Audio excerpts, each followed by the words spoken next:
Ahora me he convertido en la muerte, el destructor de mundos. Extracto del texto sagrado hindú Bhagavad Gita, recitado por Robert Oppenheimer tras la detonación de la primera bomba atómica durante el desarrollo del Proyecto Manhattan. Hola queridos polizones, bienvenidos una vez más al Camarote de Darwin. Hoy tenemos el final de la trilogía dedicada a armas y ciencias. Y como sabéis, hoy nos vamos a centrar en las armas nucleares. Pues sí, vamos a terminar con esta trilogía dedicada a las armas más peligrosas y dañinas, las que tienen un poder destructivo a nivel global tremendo. Y es que estas armas de las que hoy vamos a hablar son capaces de destruir al mundo no solo por su enorme capacidad de explosión, sino también por las consecuencias que pueden dejar su uso. Empezamos.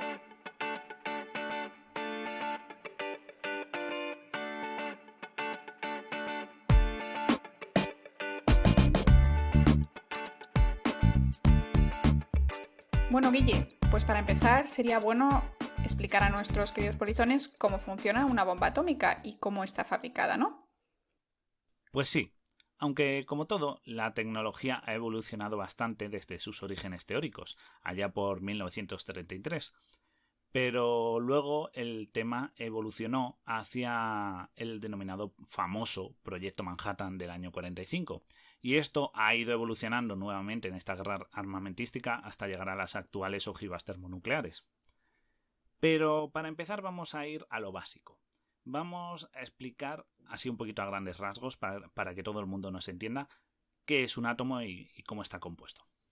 Los átomos tienen un núcleo que está formado por protones y neutrones, y una corteza en la cual se distribuyen los electrones siguiendo unos campos de probabilidad del modelo cuántico. Pero nuestro interés en este caso va a estar en el núcleo, no en la corteza de electrones.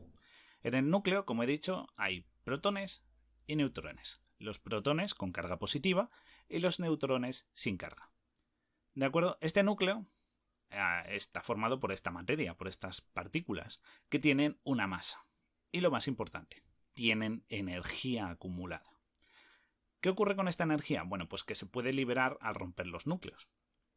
Y para ello es necesario unos neutrones que se pueden liberar de alguna manera externa y se lanzan contra estos núcleos rompiéndolos.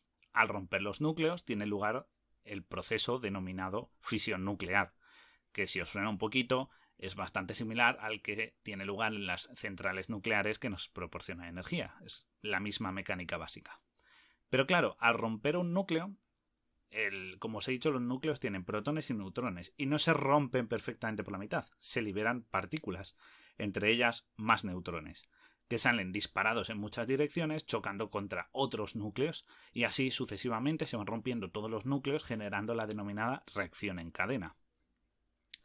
Esto que os cuento puede parecer un proceso muy largo, en plan muchos millones de átomos, ¿no? Porque ocurre muchas veces, pero en verdad tiene lugar en apenas una fracción de segundo muy pequeña.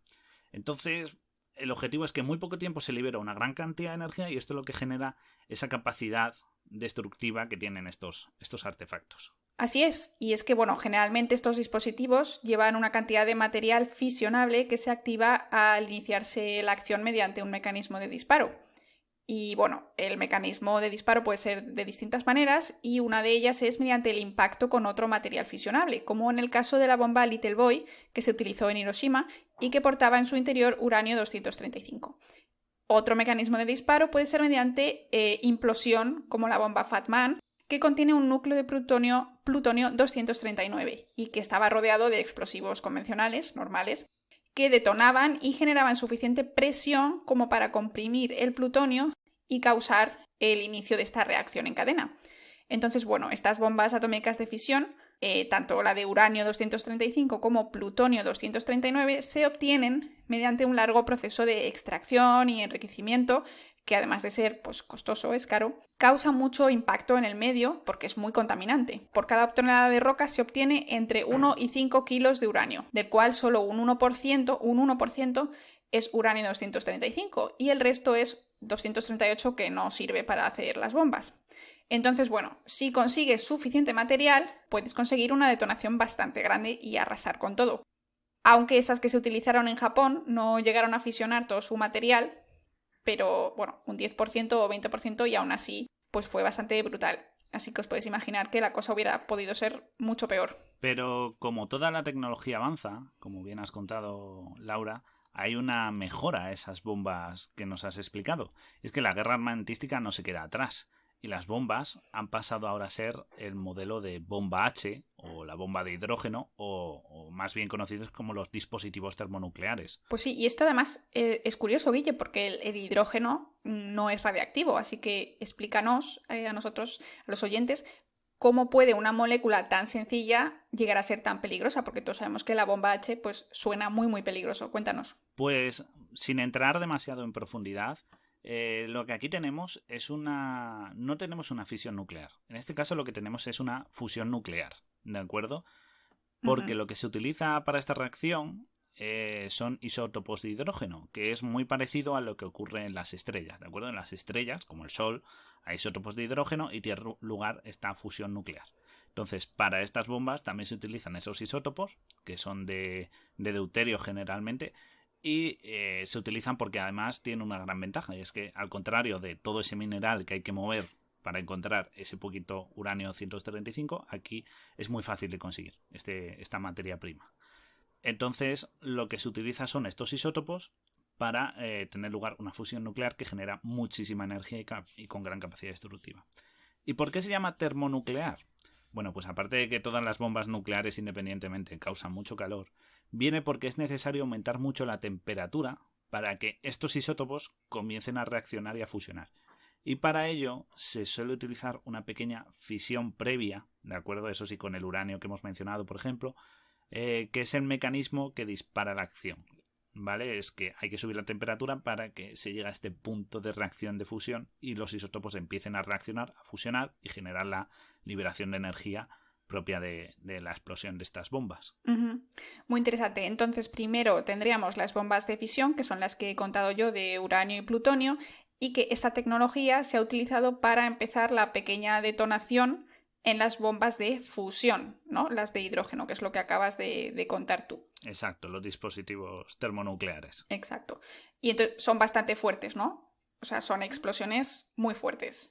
Las segundas, por lo menos. Sí, por supuesto. Eso de la fuerza de la explosión, vamos a aclararlo un poquito, porque sí que es verdad que las explosiones tienen sus propias unidades de medida, ¿de acuerdo? Igual que para la masa tenemos el kilo, para el tiempo el segundo o para la distancia el metro, pues existe una unidad de medida para explosiones. Esta medida se llama el ton, ¿vale? O más bien conocida como tonelada métrica de TNT. ¿De acuerdo? Sí, el TNT, ese de los dibujos animados de los explosivos. Pues el trinitrotolueno. Pues un ton es una tonelada métrica de TNT y libera unos 4,184 gigajulios, que es una cantidad enorme de energía. ¿De acuerdo? Pero es que, aunque suena muchísimo, una tonelada métrica de TNT, en verdad las bombas atómicas juegan en otra liga. Porque en el caso de las bombas atómicas, por ejemplo las que ha mencionado Laura, hablamos de kilotones, es decir, 1000 toneladas de TNT, ¿vale? Y tienen más de 1 kilotón, creedme. Pero si ya nos ponemos a hablar de, por ejemplo, de Hiroshima y Nagasaki, pues hablaríamos de entre 17 y 21 kilotones, para que veáis. Es decir, es el equivalente a hacer detonar 17.000 y 21.000 toneladas de TNT. Sí, es una locura. Es decir, bueno, todos nos imaginamos la imagen del hongo nuclear gigante durante una explosión. Y es que obviamente es lo que representa, ¿no? Estos tones, estos kilotones, normal que tengamos tal explosión. Pues fíjate, ese hongo del que hablas en verdad es por la liberación de gas. Es decir, cuando la bomba detona, comprime el gas y luego lo libera en vertical generando esa seta, ¿no? de polvo y gas que vemos. Pero es que agárrate, porque hemos hablado, fíjate, de Hiroshima y Nagasaki, que todos tenemos imágenes, ¿no? De esa destrucción. Sí. Y hemos hablado de 17-21 kilotones. Pero es que hay un récord. El récord es la bomba del zar o la bomba del emperador, que fue creada en 1961 por la Unión Soviética. Y en su ensayo se calculó que tenía una capacidad de 50, ojo, megatones. Es decir... No kilo, ¿no?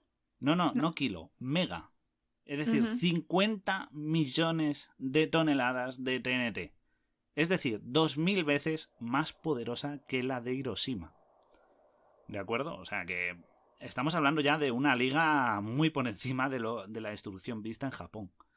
¿Vale? Y aunque, bueno, hay que decir una cosa, y eso sí que es verdad, que las actuales no tienen tanta capacidad de detonación de esa capacidad de megatones. ¿De acuerdo? No se ha fabricado ninguna más poderosa que esa que he mencionado por la Unión Soviética.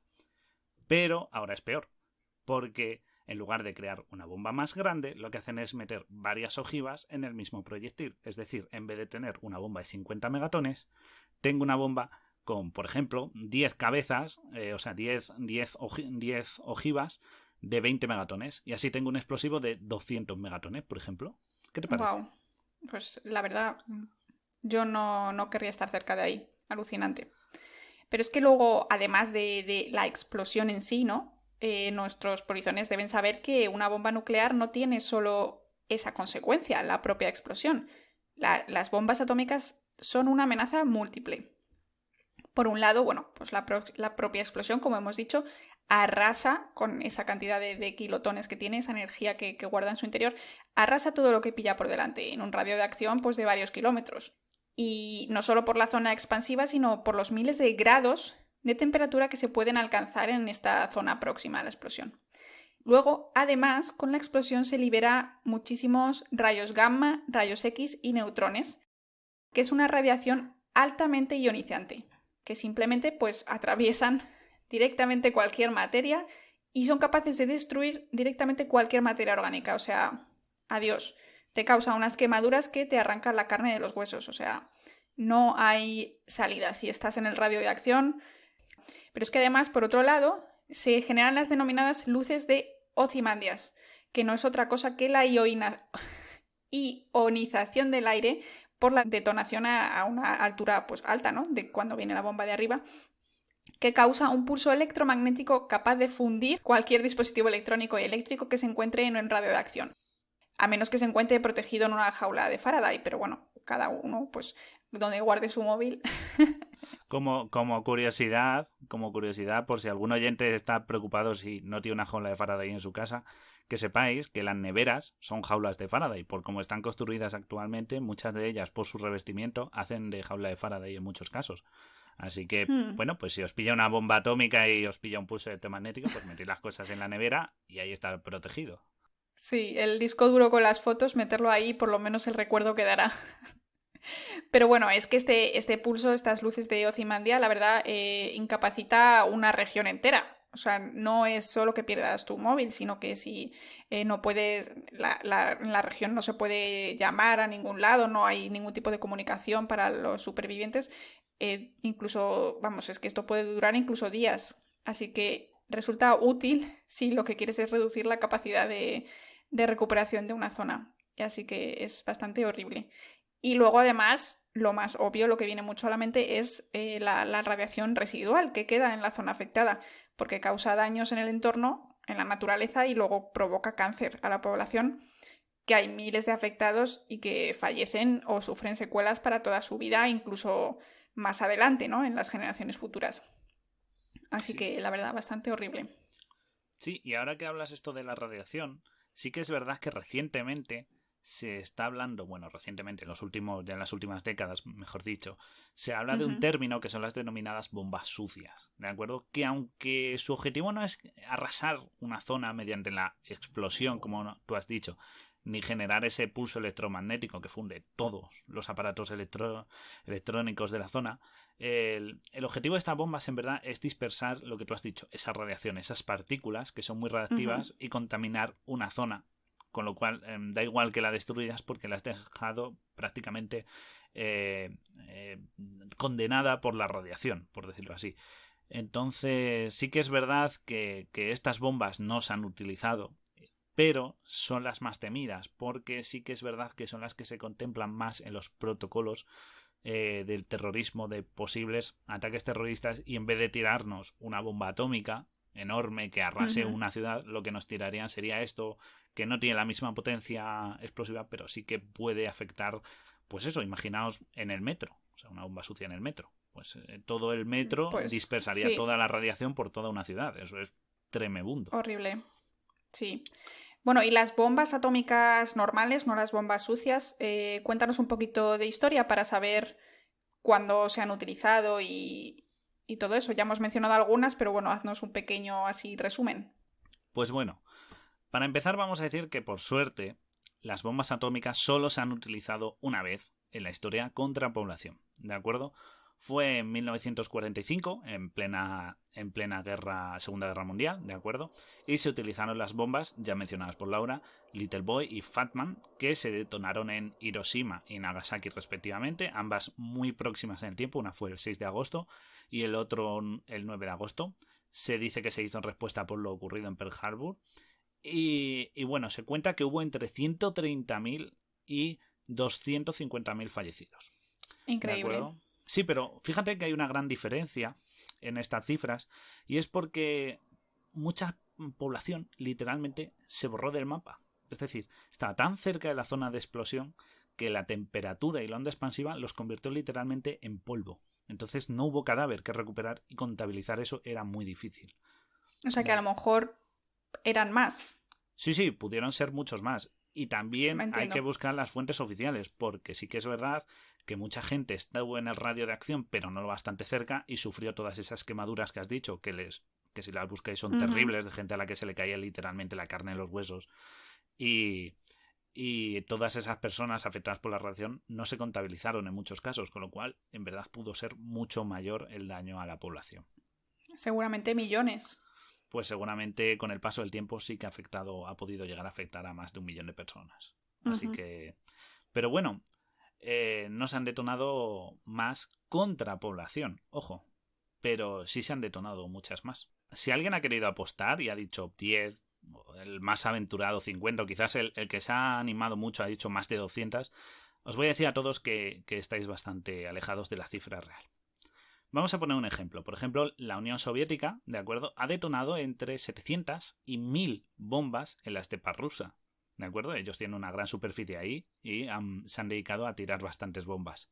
¿De acuerdo? Todo eso entre los años 1949 y 1990. Seguramente esta cifra ha aumentado en los últimos 30 años, pero bueno. Y por poner un ejemplo de una de las más llamativas, aparte de la bomba del Zar que hemos mencionado antes, tenemos, por ejemplo, un lago artificial que se creó en el año 65 porque los soviéticos decidieron tirar una bomba atómica en el lecho seco del río Chagan, ¿de acuerdo? Y crearon un cráter, fíjate, de 400 metros de diámetro y 100 metros de profundidad. Es decir, perfecto para nadar en verano. Sí, nadar en radiación, por supuesto, pero a día de hoy está lleno de agua y es un lago real, creado artificialmente literalmente de un bombazo. Ya. Luego tenemos, por supuesto, cómo no, a nuestros queridos Estados Unidos, que han llegado a detonar más de 1000 bombas entre los años 45 y 92. Y su zona favorita para tirar bomba ha sido... Bueno, han tenido un par de zonas favoritas. Una ha sido el Océano Pacífico, ¿de acuerdo? Y otro es el desierto de Utah y el de Nuevo México e incluso quizá el más conocido, el de Nevada. Digo el más conocido porque esa zona se llama la famosa Jackass Flats y que está situada a unos kilómetros, ¿de acuerdo?, de esa famosa área misteriosa llamada Área 51, ¿de acuerdo? Está relativamente cerca en el espacio. Y podéis buscar imágenes, o sea, de estas zonas de ensayo, podéis buscarlas en Google, incluso en Google Maps, y vais a encontrar pues unas grandes extensiones de desierto llena de cráteres gigantescos y monstruosos. O sea que... Sí, os recomendamos buscarlo, es bastante interesante. Luego, además, Guille, yo he encontrado que en el atolón de Bikini, de la operación Castle Bravo, fue súper destructiva. Utilizaron una bomba de 15 megatones y elevó una columna de agua de varios cientos de metros, la verdad, y muchos de diámetro también. Y luego he encontrado también que China, sí, Reino Unido, Francia, Pakistán, India y Corea del Norte también han detonado, pues China, Reino Unido unos 45 así, Francia 200, Pakistán, India no muchos, 4, 5, 6. Corea del Norte, 4. Pero bueno, estos son datos oficiales. Como te puedes imaginar, puede ser que en realidad estos señores estén tirando bombas en el mar, pues según que domingo, ¿no? Hoy me apetece y tiro un par, ¿no? Así que bueno, si contamos, Las Sí. que has dicho tú, que son muchísimas, y luego yo he añadido unas poquitas extra, pues pueden sumar unas 2.300 bombas que se han detonado. Que sepamos, oficiales.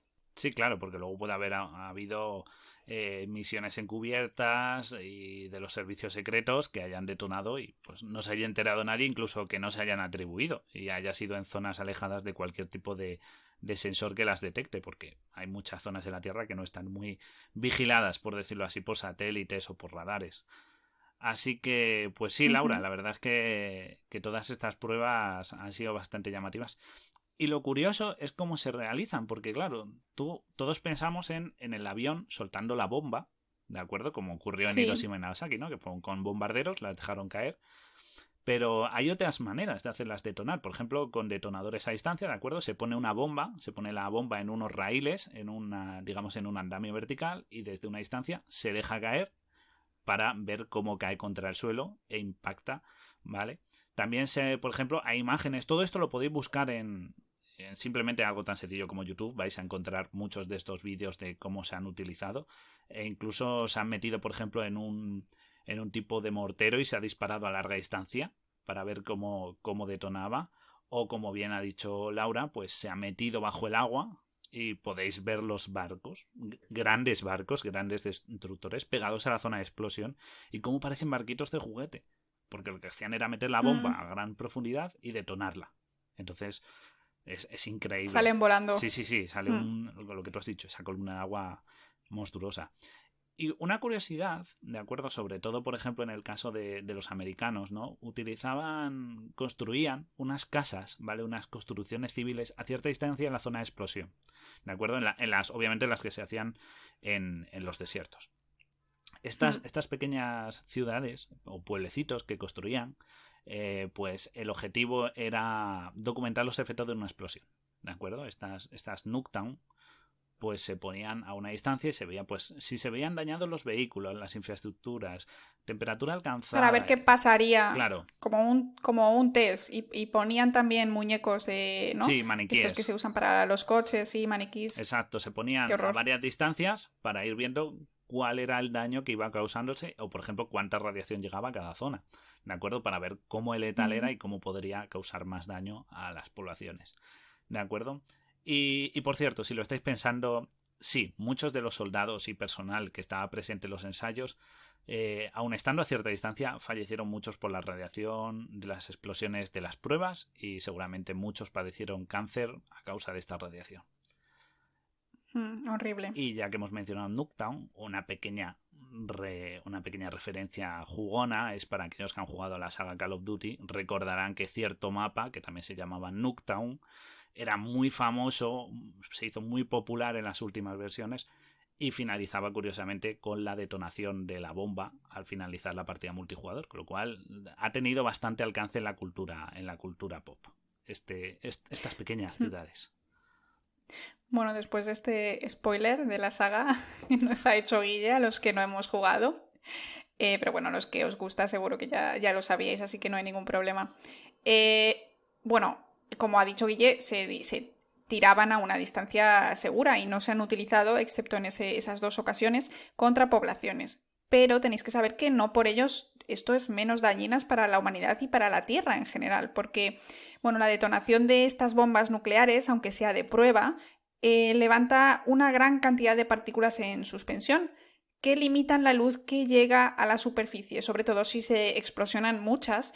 Obviamente esto podría generar una bajada brusca de temperatura porque pues, deja de llegar luz a la superficie y se puede generar lo que denominan el posible invierno nuclear.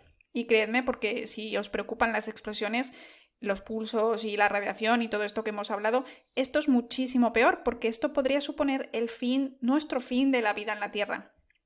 Porque volveríamos a sufrir una mini edad de hielo, no sabemos cuánto podría durar, pero vamos, que sería un cambio muy brusco que afectaría de golpe a la flora y a la fauna, todo lo que conocemos, y moriríamos, o por lo menos la mayoría de nosotros moriríamos rápidamente y todo pues el sistema que tenemos de medio ambiente se acabaría y todo se iría al traste enseguida, ¿no? Con este cambio climático tan súbito.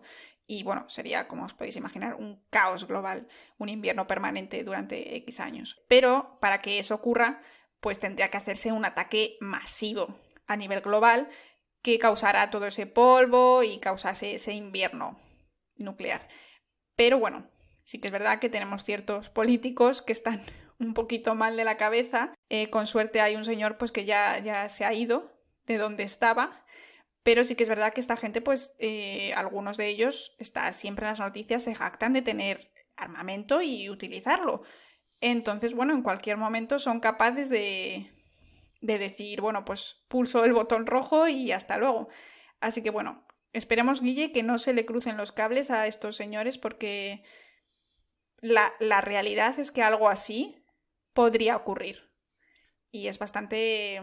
A mí me da bastante miedo. No sé cómo te sientes tú, porque, bueno, una guerra y que además estemos en invierno para el resto de nuestros días. Pues sí, podríamos decir eso de que el invierno se acerca.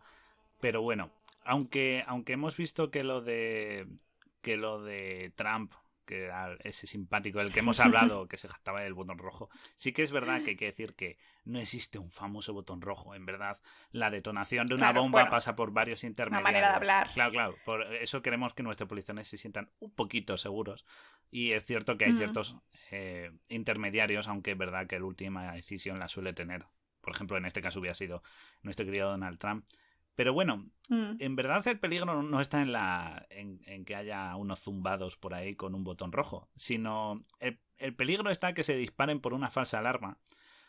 Exacto, por otro ataque. Sí. Es decir, que vean una ofensiva y digan, bueno, pues nosotros en respuesta bombardeamos con bombas nucleares. ¿De acuerdo? Por eso digo que el problema no está solo en nosotros.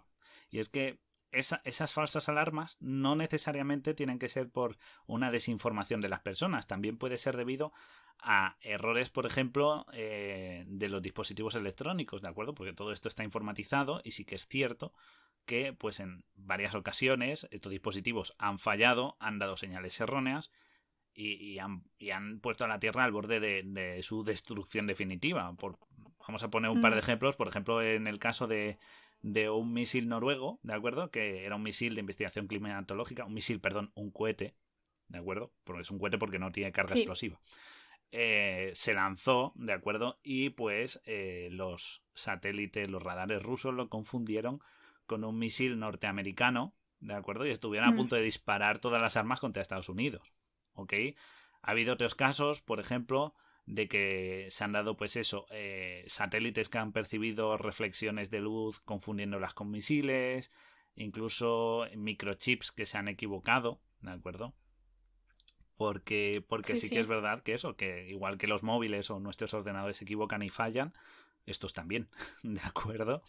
Por cierto, una mención así, si os gusta este tema del error humano, del error informático y devolver armas nucleares, os recomendamos muchísimo la película imprescindible Teléfono Rojo, Volamos hacia Moscú, en donde el prota, que es el gran humorista Peter Sellers, pues hace una parodia, ¿no?, de una sala de guerra donde están reunidos las grandes mentes que dirigen un país en plena Guerra Fría y están diciendo sobre cómo responder a un ataque y bueno, nos muestra un poco cómo lo peligrosos somos los humanos y en verdad no tanto las bombas. Y fijaos, como siempre. Claro, como siempre. Y fíjate una curiosidad. Y es que es verdad que esto de que es muy posible que alguien pulsara el botón sin querer. Entonces, durante la Guerra Fría, ¿de acuerdo?, pues el secretario de Estado Robert McNamara de los Estados Unidos dijo que tuvieran un dispositivo de seguridad, que era el enlace de acción permisiva, que eran los famosos códigos nucleares. Esto que hemos visto muchas pelis de los códigos nucleares que explotan. Bueno, pues existieron y existen y los creó este hombre, los propuso como un método mayor de seguridad, ¿no? Pero sí que es verdad que no era muy seguro, porque fíjate que la contraseña era de 8 dígitos y todos empezaréis ahí a hacer la fecha de nacimiento, fecha de aniversario, tal. Pues no, en verdad los códigos eran 00000000. ¿Por qué? Porque era un código fácil, rápido de esto y mucha gente pues a lo mejor no caería en él. Entonces lo tenían porque era un código fácil de localizar y de identificar. O sea que... Madre mía. Seguridad por un lado, Qué pero peligro. poca imaginación por otro, así que... Sí. Nada de un código encriptado, No. mayúsculas, minúsculas, como unas contraseñas que nos hacen hacer para Facebook cada vez peores. Exacto, más fácil que tu contraseña del móvil, igualito. Así que... Increíble. La verdad es que cuanto más oímos de esto, a mí por lo menos más miedo me da. Creo que es un tema bastante serio. Pero sí que es verdad, para que lo sepan nuestros polizones, que por suerte se firmó el Tratado de No Proliferación para el Desarme Nuclear. Y bueno, aunque prácticamente lo firmaron todos los países, sí que es verdad que algunos aún pueden poseer armas, como por ejemplo Estados Unidos, que firmó en el 68, el Reino Unido, que también firmó en el 68, Francia en el 92, la Unión Soviética en el 68, bueno, que ahora es Rusia, obviamente, y China en el 92. La condición especial de estos 5 estados, estados nuclearmente armados, o NWS por sus siglas en inglés, se definió a partir de que eran los únicos que habían detonado un ensayo nuclear antes del 67. Y bueno, son los 5 miembros permanentes del Consejo de Seguridad de Naciones Unidas, pero bueno, a mí me parece un poco raro, ¿no?, que se les permita tener. Pero sin embargo, sí que es verdad que hay otros países que todos sabemos, como Corea del Norte, Israel, Irán o la India, que se sospecha o incluso que han manifestado su posesión, la verdad. Así que, bueno, parece ser, Guille, que entre todos... Entre los que lo tienen permitido, no se sabe por qué, porque como ya lo has usado, pues te la dejo. Y los que no, pero las tienen igual, acumulan una cantidad de cabezas nucleares que, bueno, pues chao, ¿no? Nos borran del mapa. Pues sí, la verdad es que hay contabilizadas varios miles de cabezas nucleares repito, estas cabezas, la gran mayoría son de capacidad de megatones, es decir, son termonucleares, de las gordas, para que nos entendamos. Y la verdad es que lo tienen muchos países y sí, es como lo de las armas biológicas o químicas cuando hablamos, ¿no? Que están prohibidas, son armas de destrucción masiva, muy malas, pero aquí todo el mundo tiene. Y eso que todos han firmado que no queremos tener. Pero bueno, todos lo tienen. Sí, pero yo por si acaso, ¿no? Sí, yo digo que no, pero sí tengo. En verdad el tratado abarca un poquito más porque también incluye ese enriquecimiento de uranio y tal, plutonio para energía nuclear, pero sí que es verdad que son armas nucleares y se tienen ahí pues, para lo que se tienen, para amenazar. Claramente. En verdad es un elemento disuasorio. De poder. Claro, es de poder, es disuasorio. Sí. Pero bueno, ya que os hemos dado una larga lista de datos sobre las bombas nucleares y tal, vamos a empezar por una parte un poco más ligerita, yo creo, para nuestros polizones, y vamos a entrar un poquito en el tema de las curiosidades de estas bombas. Sí, que siempre nos gustan las curiosidades en el camarote de Darwin. Exacto. Y en este caso vamos a empezar por algo aquí, algo patrio. Vamos a empezar por algo ocurrido en España y vamos a hablar del famoso incidente de Palomares, que muchos conoceréis porque es donde se bañó Fraga en los tiempos de Franco. Y es algo muy interesante, la verdad, la historia, porque todos sabréis en dónde está Palomares y los que no os lo recuerdo, está en Almería, sí, donde el desierto que se grababa en Western. Y en el año 66 pues hubo un accidente aéreo, ¿de acuerdo? Este accidente aéreo implicó dos aeronaves. Una era un bombardero B-52, ¿de acuerdo?, que llevaba unas bombas nucleares, concretamente 4 bombas termonucleares de 1,5 megatones. Maravilla. ¿Y por qué llevaba? Es que es increíble. Bueno, me estrello, pero que llevo 4 bombas. Sí. Increíble. Pues todo tenía su porqué.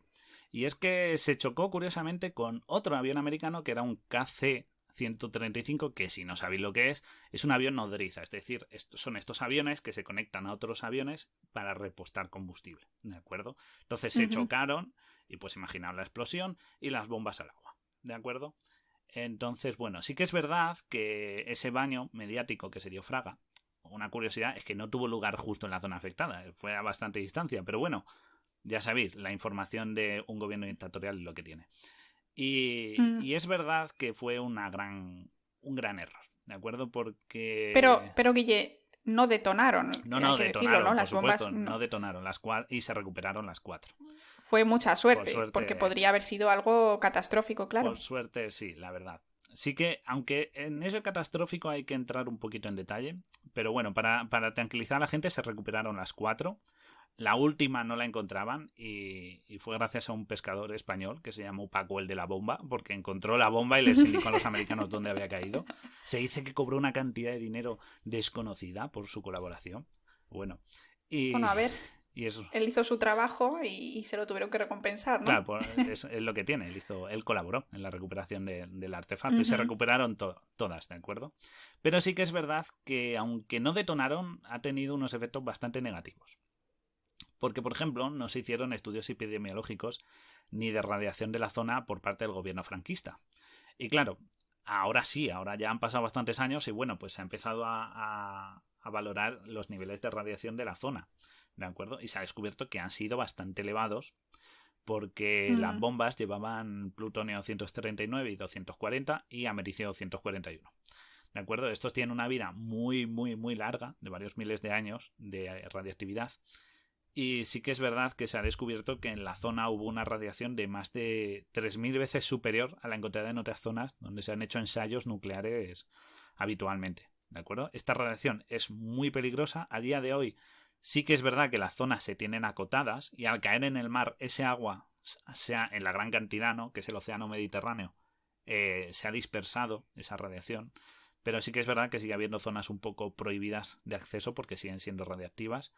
Y, por ejemplo, personal español, ¿vale? Los americanos vinieron preparados, pero los españoles no tuvieron esa protección y muchos, pues, padecieron luego cáncer y tal por esta intoxicación por los isótopos radiactivos. La verdad es que, Vaya. en resumen, fue una metedura de pata enorme del gobierno estadounidense y, por supuesto, una terrible gestión por el gobierno de Franco. Pero bueno, ya sabéis, es un gobierno dictatorial, ¿qué esperabais? Su maquinaria de información era como funcionaba entonces y nos conformaron con un baño de un señor mayor diciéndonos que el agua estaba muy fresquita y muy buena. Pero Laura... Pero la pregunta... Claro, eso, lo que me has preguntado. La pregunta es ¿qué hacía ese avión? Claro, es que ¿por qué estaba un avión estadounidense ahí repostando encima de Almería? Claro, ahí eso es una muy buena pregunta, porque todo el mundo sabe que se cayeron unas bombas y tal, pero nadie dice que hacía un avión portando eso, a dónde iba, por qué, tal. Y fíjate lo que os he dicho. He dicho que chocó con un avión nodriza para repostar combustible. Es decir, está haciendo un trayecto muy largo. Bueno, pues está haciendo un trayecto muy largo porque estamos en los años 60 cuando ocurre esto, en plena Guerra Fría con la Unión Soviética.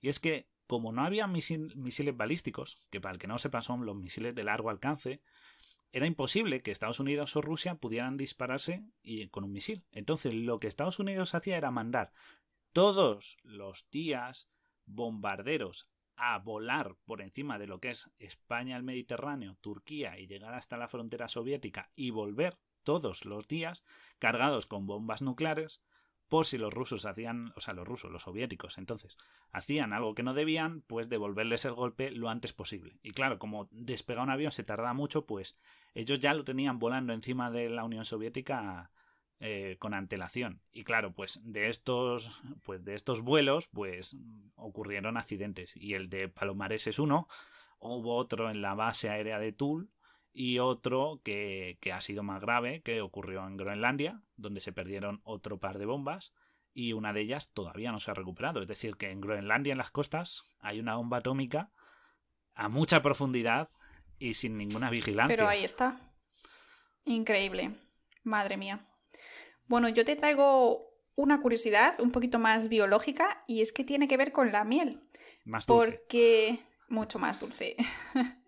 Pero también un poquito amarga, como veremos. En 2017 se hizo un análisis de varios tipos de alimentos en distintas partes de Estados Unidos buscando el cesio 137, con todas las pruebas que habían hecho, como has contado tú, de tirar todas las bombas para probar qué pasaba.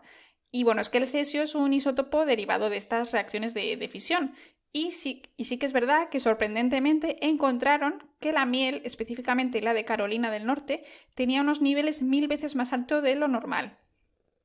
Sí que es verdad que estos niveles no eran peligrosos para el ser humano en 2017, pero es curioso, ¿no?, que las plantas lo habían absorbido de la tierra durante sus procesos metabólicos, porque resulta que el cesio y el cesio 137 también, por lo tanto, es soluble en agua. Y las plantas lo confunden con potasio, porque todos sabemos que está muy cerca en la tabla periódica, y por lo tanto lo incorporan a su materia y obviamente pues esto pasó a la miel del polen recolectado por las abejas, del néctar y todo eso. Entonces esto es muy curioso porque, bueno, un nuevo estudio que han analizado ya no solo la miel del 2017 como el anterior, sino han analizado plantas de los 60, 70, 80, buscando qué niveles de radiación había, tanto en la miel como en las plantas en general. Y sí que es verdad que piensan que los niveles de radiación que había en la miel en esos años podrían haber sido bastante altos. Así que esto es curioso. Y luego, aparte de los daños que podrían haber ocasionado a los humanos, ¿no? Consumiendo tanto la miel como las plantas en general, dependiendo de qué cultivos o lo que sea, nos hace pensar, a mí por lo menos, en el impacto que esto ha podido tener en las abejas, y ya no son las abejas, en el medio de la zona en general, porque bueno, las abejas, pues es su principal alimento, este néctar de las flores que han incorporado este cesio. Así que la verdad, no solo tiene consecuencias para nosotros, esto, como hemos explicado, tiene consecuencias de largo alcance para todos y para muchas especies que conviven con nosotros. Así que no se sabe qué les pudo pasar a estas pobres abejas, pero seguramente no haya sido muy agradable para ellas. Así que bueno, esto refuerza a Guille lo que decíamos antes. Aunque no impacten sobre la población, son indirectamente muy, muy perjudiciales. Sí, son muy perjudiciales, como tú has dicho, en el medio, porque es que sí que es verdad que se han ensayado, por ejemplo, en desiertos, pero por ejemplo los que se han tirado en el atolón del Pacífico, eso ha dejado contaminado una enorme cantidad de agua. Y en este caso sí, toda flora y fauna local, pues seguro que se ha visto afectada. Exacto, sí. Pero es que estas armas, es que es verdad, es que son peligrosísimas. Fíjate si son peligrosas que han llegado a matar a John Wayne, que John Wayne lo mató una bomba atómica. A ver, cuéntame. Bueno, a ver, vamos a ver. Antes de que empecéis a asustaros, a John Wayne no le cayó una bomba atómica, ¿de acuerdo? Ni pasaba por Hiroshima en esa época, ¿de acuerdo? Todos sabéis quién es John Wayne, ¿de acuerdo? Ese eterno cowboy, era, ¿vale? Favorito en las pelis de John Ford, que, bueno, pues que hizo muchísimo cine, todo relacionado sobre todo con los westerns. Entonces, este actor, curiosamente, murió de cáncer de estómago y pulmón. Y sí que es verdad que era un tío que no se cuidaba mucho, que fumaba como un carretero y bebía como un cosaco, ¿de acuerdo? Es decir, que es posible que muriera de eso seguramente. Pero es que le persigue una leyenda maldita. Aquí me voy a poner un poco cuarto milenio. Es que hay una leyenda detrás de esta película que le condenó. Porque rodó una película que se llamaba El Conquistador de Mongolia. Y que es una película, la verdad, bastante mala. Y esta peli se rodó en Snow Canyon, ¿de acuerdo? Que si no lo localizáis mucho, está en el estado de Utah, en una zona cercana a Nevada, ¿de acuerdo? Al desierto de Nevada. Y pues cogieron esta zona pues porque como es así llano y tal, pues les recordaba un poco las estepas de Mongolia. ¿Qué pasó? Que allí, a 180 kilómetros, en Yucca Flat, ¿de acuerdo? En Nevada, pues se hicieron pruebas nucleares, ¿de acuerdo? Y sí que es verdad que por los vientos es posible que hubieran llegado partículas radiactivas hacia la zona del set de rodaje. Y la verdad no solo es porque John Wayne muriera de cáncer, es que de los 220 miembros del equipo de rodaje, ¿de acuerdo? Sin contar con los extras indios de una reserva cercana, de estos 220, 91 personas fallecieron o tuvieron cáncer, ¿vale? De muy diverso tipo. Tuvieron de estómago, de pulmón, de mama, de cerebro, cáncer de útero, cáncer renal, ¿de acuerdo? Y afectaron a tanto a actores protagonistas como a personal, como incluso el propio director que murió de cáncer también. Bueno, Guille, pero nosotros como buenos científicos sabemos que correlación no siempre implica causalidad, ¿no? Exacto. Sí que es verdad que claro, tú piensas y dices, zona de ensayos con armas nucleares, radiactividad, total, ya cáncer. está, claramente, ya está. sí. Conectada en las ideas y tira. Pero hay que empezar a usar un poquito más nuestros conocimientos, como tú bien has dicho, y vamos a hablar un poco de la distancia, ¿de acuerdo? Se hicieron a 180 kilómetros, y sí que es verdad que aunque los vientos pueden mover polvo, deberían mover una cantidad enorme, ¿de acuerdo? Entonces la cantidad que les llegaría sería muy, muy poca de esa tierra o esa arena que se moviera, ¿de acuerdo? Por otra parte, en estos ensayos se utilizó yodo 131, ¿de acuerdo? Que si os suena, ya hablamos de él porque se utiliza para el tratamiento del cáncer de tiroides, por ejemplo. Y sus altas dosis lo que causan es precisamente eso, cáncer de tiroides y leucemia. Y curiosamente, entre todos los enfermos no hubo ninguno con este tipo de cáncer. Aparte, el yodo tiene una vida útil, ¿de acuerdo? Muy corta, apenas dura 8 o 9 días. Y las detonaciones se hicieron 3 años antes del rodaje. Así que es muy poco probable que el personal tuviera cáncer por este tipo de... por este hecho, por las explosiones. Seguramente tendrían cáncer pues por antecedentes familiares, genéticos, mala dieta, fumar, beber, Exacto. etcétera, etcétera. Sobre todo, pues el estilo de vida. Fumar como un carretero y beber como un cosaco, al final, pues trae consecuencias. Aunque tú digas que tu abuelo de 91 años lleva toda la vida fumando y bebiendo. La verdad es que la Exacto. estadística, sí. Pero bueno, con el tema de John Wayne, Guille, parece que hemos cazado el mito, ¿no? Pues sí, nuestro primer mito cazado. Ujú. Me gusta. Bueno, entonces vamos a por el segundo mito, porque antes de acabar me gustaría a mí hablar de una peli muy conocida y todos conocemos a nuestro querido Indiana Jones. Y vamos a hablar de Indiana Jones y el reino de la calavera de cristal. En esta peli, Indiana, nuestro querido guapísimo superhéroe, sobrevive a, bueno, superhéroe, este señor que va rescatando reliquias, sobrevive a una explosión nuclear metiéndose en una nevera, ¿no? Como hemos comentado antes, para salvar nuestros... Es cierto. Yo no creo.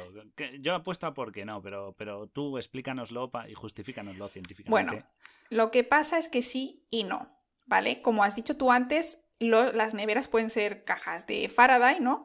Y bueno, primero, para los que no vieron las películas, al principio de esta, el protagonista acaba en una de estas Nuketown, unos de estos pueblos falsos, que son estos pequeños escenarios que emulan un barrio residencial para ver los daños del arma nuclear. Y entonces, ante una inminente detonación, se mete en una nevera y sobrevive a la explosión. Y sí que es verdad que es cierto que este revestimiento de plomo de esa época podría proteger de la radiación, como hemos dicho antes, nada dentro de la nevera te puede proteger de los miles de grados que se alcanzan dentro de este radio de acción de la explosión. Y menos aún los traumatismos que tendrías de salir volando como, vamos, o sea, como una película a miles de kilómetros dando tumbos por la onda expansiva. Así que, bueno, radiación no tendría, pero seguramente no estaría vivo. Exacto. O sea que sí que es verdad que el plomo protege, pero salir volando 400 metros dentro de una nevera como que te deja mal cuerpo, ¿no? Te deja un poquito Exacto. ahí, un poquito tocadito. Así que bueno, segundo mito cazado. Bueno, no es un mito, pero es Ojo, una curiosidad. 2 leyendas urbanas, 2 mitos en un programa. Para que digan los polizones que no les damos contenido interesante. Exactamente.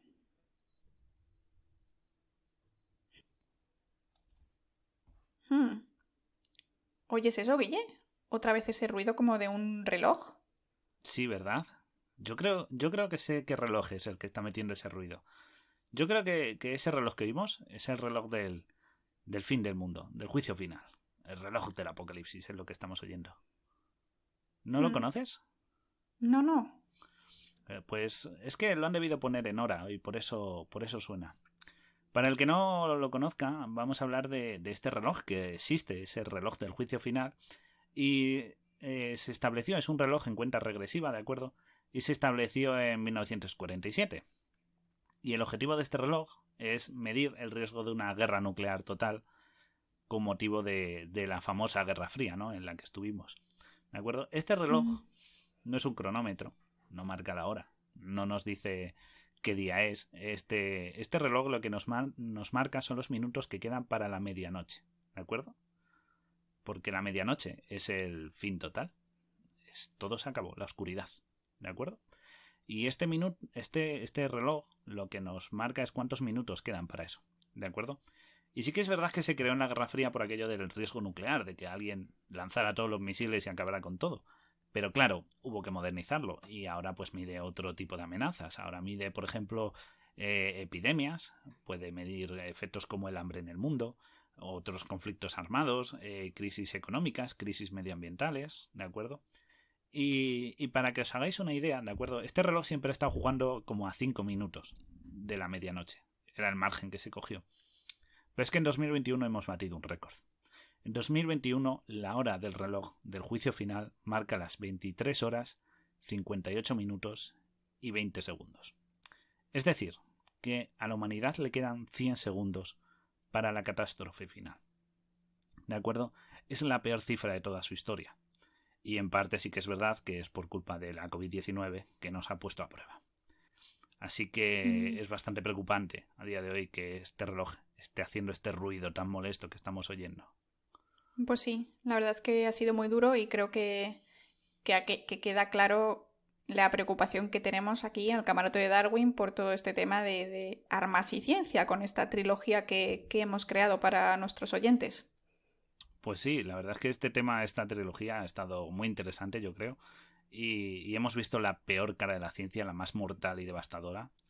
Y yo creo que todos tenemos que trabajar y usar estos conocimientos para solventar esta situación, ¿no crees? Pues sí, porque, bueno, la ciencia, la divulgación, nuestros conocimientos tienen que darse a conocer y por eso hacemos nosotros aquí el programa, porque queremos acabar con la ignorancia y evitar cometer y seguir promoviendo esta escalada armamentística en general, como hemos visto en la trilogía, que podría ser nuestro fin. Así que bueno, ya sabéis, si queréis seguir aprendiendo, conociendo curiosidades científicas, recordad, somos vuestra emisora clandestina a bordo del Beagle. Seguidnos en redes sociales, Instagram, TikTok, compartid con vuestros amigos y dadnos a like. Esto ha sido el final de la trilogía de Armas y Ciencia. Sed felices y os deseo, a 100 segundos de la oscuridad total, buenas noches. Buenas noches.